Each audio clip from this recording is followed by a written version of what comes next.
Estamos iniciando mais um programa Cidadania e Serviço Público, um programa da Federação das Entidades de Servidores Públicos do Estado de São Paulo, FESPESP. Aliás, é o nosso segundo programa conversando com os nossos convidados, líderes dos servidores públicos na Assembleia Legislativa do Estado de São Paulo. Rita Amália de Brito Andrade Ferraro, que é a primeira secretária da AFALESP, Associação dos Funcionários da Assembleia. Gaspar Bissolotti Neto, presidente da Associação dos Servidores Aposentados e Pensionistas da Assembleia, ASPAL.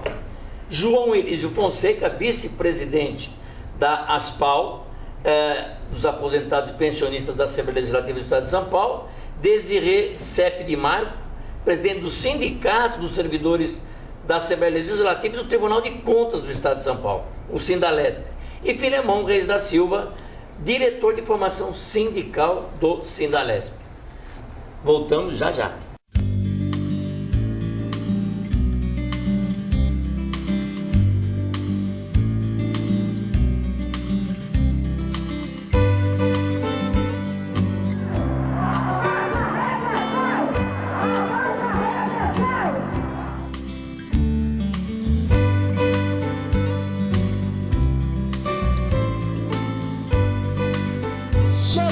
Pedindo aquilo que nos é de direito.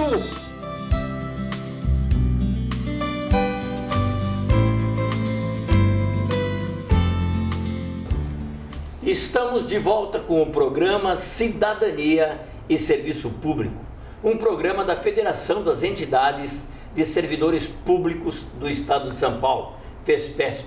Aliás, é o nosso segundo programa conversando com os nossos convidados, líderes dos servidores públicos na Assembleia Legislativa do Estado de São Paulo.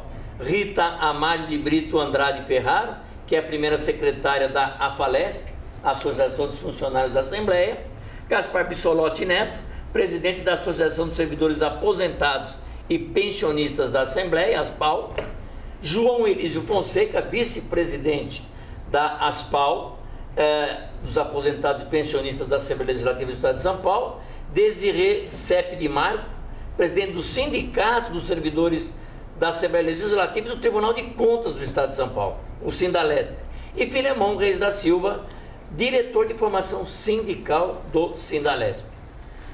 A gente já discutiu no programa inteiro algumas questões entre os servidores públicos, eleição, etc. Vamos ver um pouquinho a seguinte questão. Nós somos realmente aquele que está atrás do balcão, aquele que leva o direito do servidor que está na Constituição para, do servidor não, do cidadão para o cidadão. E quem faz a política é aquele que é eleito. O que é eleger alguém para fazer uma política de Estado? O que é um voto consciente? Qual é a importância que o eleitor dá para as assembleias legislativas, para o Senado, para a Câmara Federal, além de presidente, governador, prefeito, etc., quando tem. Gostaria de ouvi-los sobre a questão do voto consciente. Eu gostaria de chamar a atenção, Gozi, no programa passado você colocou duas situações interessantes. Primeiro, da terceirização do serviço público, e também no programa passado o Gaspar Bissolotti falou a respeito da importância, não só o Gaspar, mas isso foi compartilhado por todos os que aqui compõem a sua mesa, da necessidade de nós elegermos representantes do segmento dos servidores públicos. Mas a gente tem que pensar também na seguinte hipótese, na possibilidade de não haver uma mobilização dos servidores públicos e da sociedade de maneira geral, para que nós tivéssemos esse tento, conseguíssemos de fato eleger os nossos representantes de servidores públicos. Isso é uma preocupação para todos aqueles que trabalham no setor público, porque as grandes maiorias formadas por parlamentares da base do governo acabam causando um prejuízo para o próprio diálogo democrático, não só dos servidores públicos, mas também de outros segmentos, inclusive de minorias, que pelo regime democrático deveriam ter pleno acolhimento e plena condição de diálogo e de verem os seus pleitos recepcionados de alguma forma. Primeiro de tudo, nós não podemos esquecer que a classe política eleita, que vem desde o governador, presidente da República, senadores, deputados, que é o tema dessa eleição, até deputados estaduais, todos eles têm um mandato, ou de 4 anos, no caso do senador, de 8 anos, mas eles estão ali representando a sociedade, a diversidade do pensamento e eles não poderiam, em momento algum, se constituir como se fosse um monobloco, uma coisa de cimento e totalmente rígida. Então, votar consciente significa também para o público que te assiste, acompanha os seus programas, entender quais são os mecanismos que têm lugar dentro da Casa Parlamentar, os mecanismos de diálogo, a formação dessas maiorias. Como é que o governo... Se a gente pega hoje o programa de um partido, Góes, você pode pegar todos os programas de partidos diferentes, o programa é praticamente o mesmo e, no entanto, todos eles pregam a democracia, pregam o diálogo, a diversidade de ideias e o que a gente assiste, na realidade, não é isso que ocorre dentro do ambiente parlamentar. Então, também existe, por parte daquele que hoje nos assiste no seu programa e da sociedade de maneira geral, ter um pouco... Talvez vencer um pouco o preconceito da classe política e entender qual é o funcionamento, a mecânica de funcionamento dentro da Casa Parlamentar e como que os poderes executivos formam as suas lideranças e a sua representação. Mas quando eu penso em voto consciente, eu me pergunto como é que o sujeito eleitor vota e não esquece em quem votou, esquece e não quem acompanha quem votou. Por isso que hoje nós não temos nenhum partido de oposição. Você já fez essa experiência de perguntar... Pois é, a gente não tem ninguém de oposição exatamente por causa disso. Tudo é uma massa só, uma coisa só, porque o eleitor não tem essa preocupação. Você queria falar alguma coisa? Ela falou sobre a questão da pregação. Que pregam e depois, durante a eleição, viram um pregão. Infelizmente. Eu acho que a única saída para uma próxima eleição, que nessa não há mais tempo, é uma reforma política, sim. Uma reforma profunda do comportamento. No sentido do eleito, inclusive, está mais próximo do cidadão. Está mais próximo do eleitor. De ter compromisso com o eleitor. Compromisso com as suas palavras de ordem também, né, João Elísio? Quando ele chega lá dentro, ele promete que vai fazer tudo para o povo. Quando chega lá dentro, ele trabalha para uma categoria apenas, para um segmento apenas. Quando trabalha para alguém. Não, ele trabalha sempre para alguém, mas jamais é para quem o elegeu. É para quem... Especialmente se esse alguém é muito interessante para ele, que vai garantir a próxima eleição dele. Então, isso é o que tem que ser mudado. Enquanto isso acontecer, as pessoas vão continuar assistindo programas de variedades porque, isso... E nós, servidores públicos, fazemos a mesma coisa. Porque esse tipo de problema está tão, infelizmente, arraigado na nossa sociedade que nós não conseguimos enxergar a saída. Eu acho que a saída é uma reforma. Não tem que tornar terra devastada, arrasada, não é isso. Mas nós temos que pegar o que está aí. Cidadão, o senhor é candidato? Sou. O senhor tem um programa? Tem. O seu partido tem um programa? Tem. O que você acha de cumprir? Se não cumprir, tchau. Quer dizer, alguma coisa nesse sentido. E também quais seriam os mecanismos de alcance, né, que a cidadania poderia reter na mão e alcançar esse parlamentar que é um descompromissado. Eu acho que ao não ter oposição, o que a gente vê de cara é que não há um projeto de país. Não há um projeto de mudança de Brasil. Não é isso, Gaspar? O problema é assim, nós como povo, né, a gente sente muito que aquele mesmo deputado que apoiava o partido, né, que apoiava o PSDB no passado, acaba apoiando hoje o PT. Não existe no Brasil, infelizmente, partidos de verdade. Então o que existe, o deputado, você elege um deputado, que ele descia o pau no governo. Aí você elege aquele cara, 3 dias depois, da eleição. Ele está sendo cooptado por aquele governo, o partido dele entra naquele governo, ele passa a defender aquele governo que ele antes, como candidato, criticava. É isso que está acontecendo no nosso país. Infelizmente, eu não sei o que acabou acontecendo, mas que o que manda hoje é o dano que se recebe. Né? Aquela famosa frase. Ou seja, nós estamos num fisiologismo político. Isso é que tem que acabar. Você não vê ninguém discutindo a filosofia da política. Né? A questão da democracia, para mim, hoje, ela está muito sensível, ela está perigosa. Nós estamos num momento muito delicado. Né? Temos aí correntes falando em controle da imprensa, em questões aí que me preocupam muito, essa questão de black bloc, essas questões de violência policial. Então nós estamos num momento da democracia bastante perigoso. Então acho que nós temos que ter esse pensamento na hora da eleição do que nós queremos. Olha, esse assunto aí, já que vocês tocaram, a própria presidente, o próprio Partido dos Trabalhadores, quando percebeu isso, hoje fala em organizar esses movimentos sociais dentro de organizações do próprio governo. Quase que substituindo o parlamento. Como é que vocês veem isso? E quase que substituindo o parlamento. Como é que vocês veem isso? Para mim, como é que um trabalho de alguém que não tinha um direcionamento político no momento pode virar movimentos de representação dentro do próprio governo? Eu queria ouvir. Eu penso que, mais uma vez, cumprimentando aqui os companheiros da mesa, né, continuando esse programa, esse debate de forma que na semana passada foi tão bem introduzido sobre a participação política e mais, no caso, no nosso campo, a participação do servidor público nesse trabalho de colaborar para a formação política, porque nós estávamos dizendo na semana passada que o servidor público é o Estado que o cidadão vê. Então, nós temos uma responsabilidade muito grande sobre nós, que é justamente passar, temos um lugar privilegiado, um ponto de vista privilegiado, não para tutelar o cidadão e para dizer você deve votar em quem ou não, mas para, primeiro, tornar o Estado próximo do cidadão com o nosso trabalho o mais eficiente possível.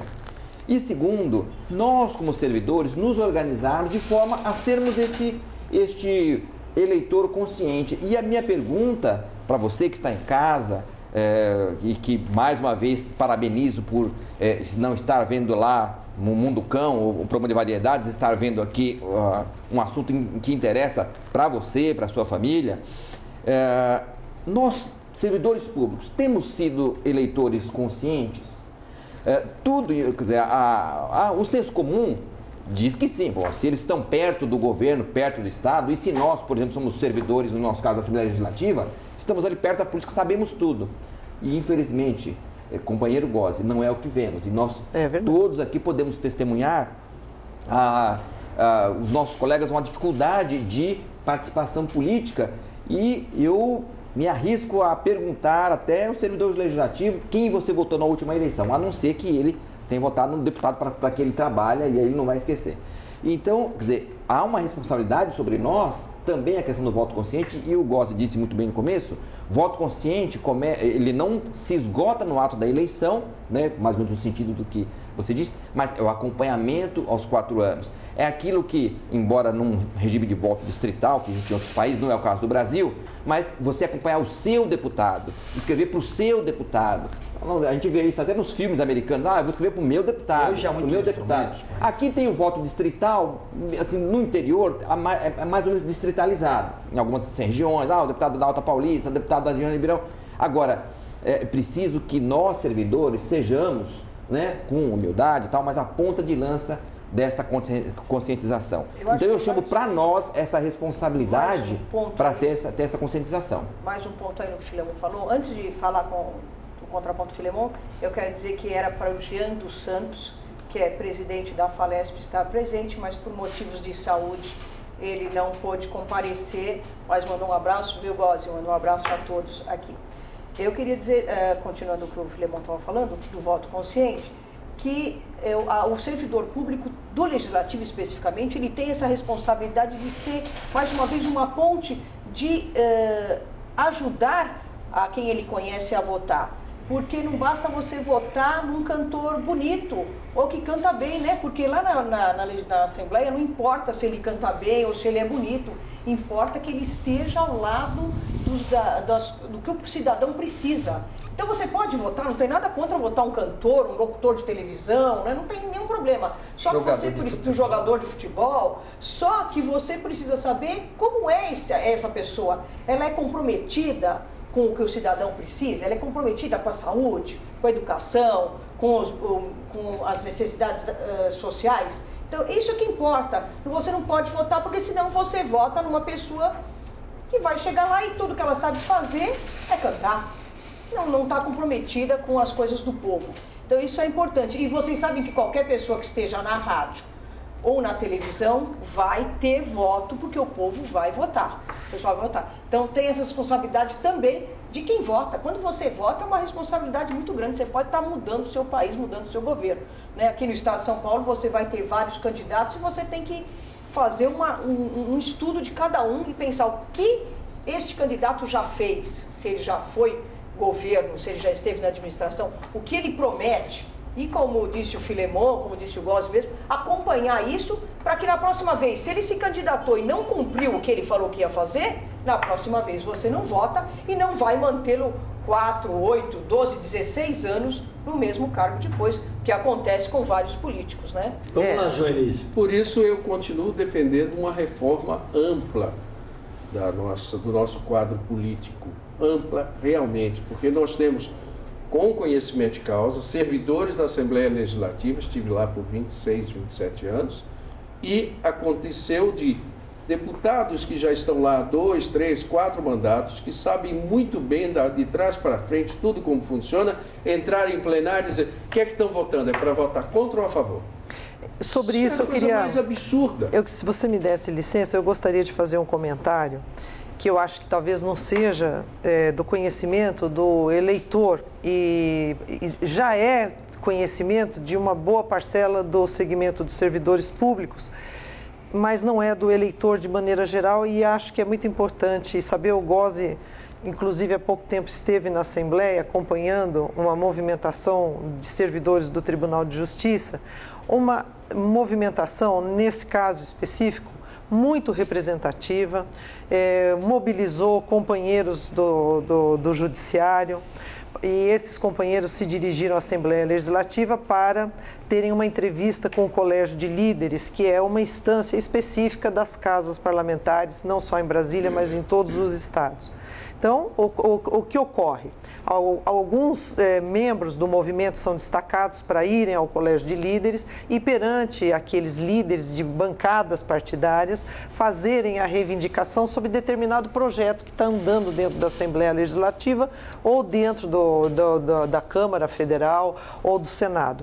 Então, essas pessoas são recebidas, são ouvidas, elas fazem o pleito delas, mas o que nós assistimos é que pouco, e as assessorias que estão presentes e até mesmo os deputados chegam pessoalmente a concordar com as reivindicações que são ali formuladas, entendem que são pleitos completamente legítimos. Você sabe disso, você esteve lá, você passou por essa experiência e, no entanto, na hora de votar, eles votam de acordo com o que ficou discutido dentro do Colégio de Líderes, sob muitas vezes a justificativa de que há uma ordem do Palácio do Governo que manda votar de uma determinada maneira, e fecham questão sobre pontos em que as categorias vêm se mobilizando e lutando durante muito tempo para obterem uma vitória.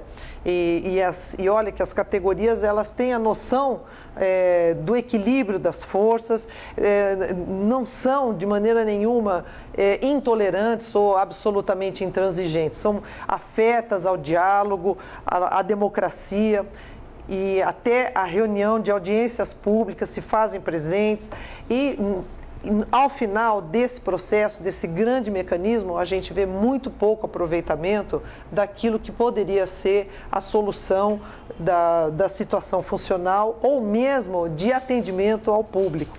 por isso eu volto, eu acho que foi muito importante, acho que você devia um dia, vai aqui uma sugestão, conversar apenas sobre a terceirização do serviço público, como fica descompromissado o próprio serviço público no atendimento a esses pleitos de políticas públicas, de cidadania e de servidores, quando você tem um pessoal que não tem esse compromisso com a máquina. Nós estamos com o tempo terminando, mas você colocou uma coisa importante da gente pensar. Eles realmente estão entendendo o que nós estamos discutindo com eles na Assembleia, fazem até discursos favoráveis e votam contra. O que é esse entendimento? Eles estão fazendo média? A gente precisaria discutir um pouco mais, né? Porque a gente fala... E que é um mecanismo altamente democrático. Sim, mas que só não que, funciona da maneira como deveria. Dificilmente eles ouvem aquilo que a gente fala. O diálogo, na verdade, não existe. Houve, mas já está tudo, como a Desirê bem disse, está tudo pré-determinado. Ouvem, olha muito bem, dão tapinhas nas costas. E muitas vezes boas sugestões aparecem nessas audiências, só que elas não são implementadas. Eles já estão prontos. Porque as decisões já estão tomadas antes de ouvir as pessoas. E aí, quando aquela sugestão boa apareceu, ela não vai ser aproveitada, infelizmente. Essa não é a democracia e a cidadania que a gente espera e quer. A gente quer. Por isso, o seu voto, de fato, em 3 de outubro, será muito importante. Sempre será importante. Eu só acho que nós tivemos uma grande companhia de teatro, fundou o TBC. Essa companhia já não existe mais, o teatro também não. Mas a nossa política atualmente é um grande teatro brasileiro de comédia. Já faz algum tempo... Sem ofensa ao teatro brasileiro de comédia. Por isso estou informando que, infelizmente, já se acabou. E a nova versão é o que nós temos. Já há muito tempo nós temos. Ela só está cada vez mais forte e nós temos que reagir a isso. É votar consciente, realmente. Chegamos ao final do nosso programa com você, espectador, percebendo bem o que é esse trabalho de discussão das nossas assembleias, da nossa Câmara Federal, do nosso Senado, mas você tem a possibilidade de ajudar a mudar isso. Você tem a possibilidade de discutir um caminho diferente para o país onde você vive. Isso é voto consciente. Pense bem, tá certo? Fique agora com o nosso noticiário.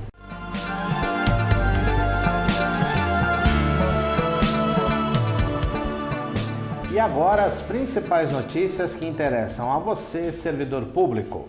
A São Paulo Previdência informa aos beneficiários que as perícias médicas para concessão de pensão por invalidez ou incapacidade, assim como para pedidos de isenção de imposto de renda e de isenção parcial de contribuição previdenciária, passaram a ser realizadas pela Ambiental, empresa contratada pela SPPrev mediante licitação realizada pela Bolsa Eletrônica de Compras.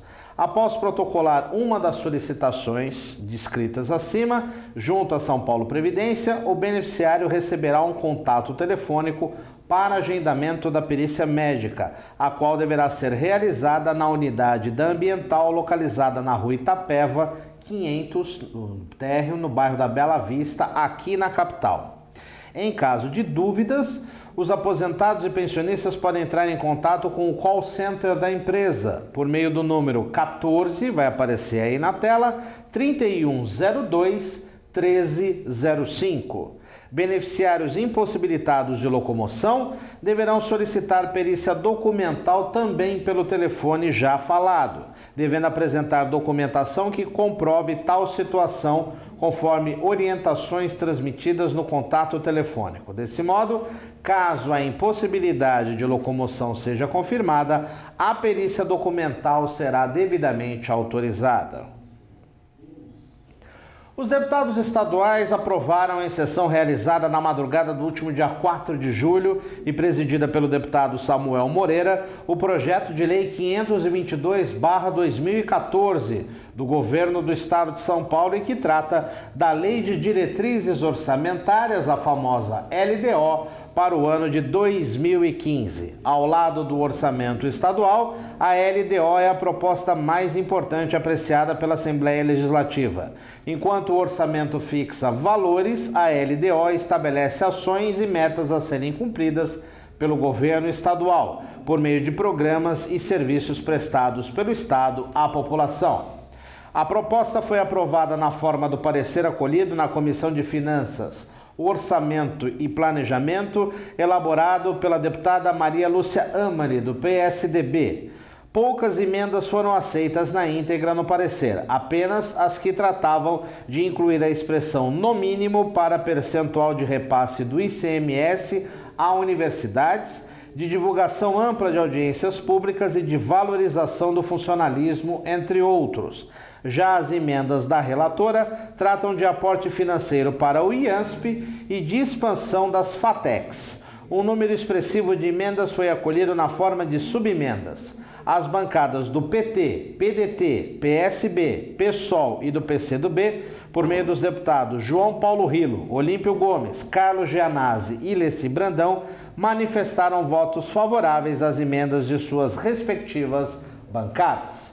Cidadania e serviço público há 15 anos no ar, sempre em luta de tudo aquilo que interessa a você, cidadão, a você, servidor. E você pode entrar em contato conosco pelo 11 31 04 38 36, mandar suas mensagens para o nosso e-mail fespesp@fespesp.org e também visitar o nosso site no www.fespesp.org. Além disso, você também nos acompanha nas redes sociais. Estamos no Twitter e também estamos no Facebook, no endereço www.facebook.fed.fespesp. E agora também a Fespesp acaba de lançar o seu canal no YouTube, ou seja, todos os programas Cidadania e Serviço Público vão estar lá devidamente armazenados para você assistir quando quiser, da forma que quiser, de onde quiser e também agregado ao nosso site. Basta no YouTube, youtube.com, você procurar o nosso canal Federação Fespesp. Mais uma forma de comunicação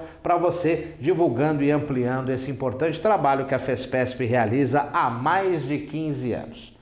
Espero que você tenha gostado do programa, uma boa semana e até o próximo programa.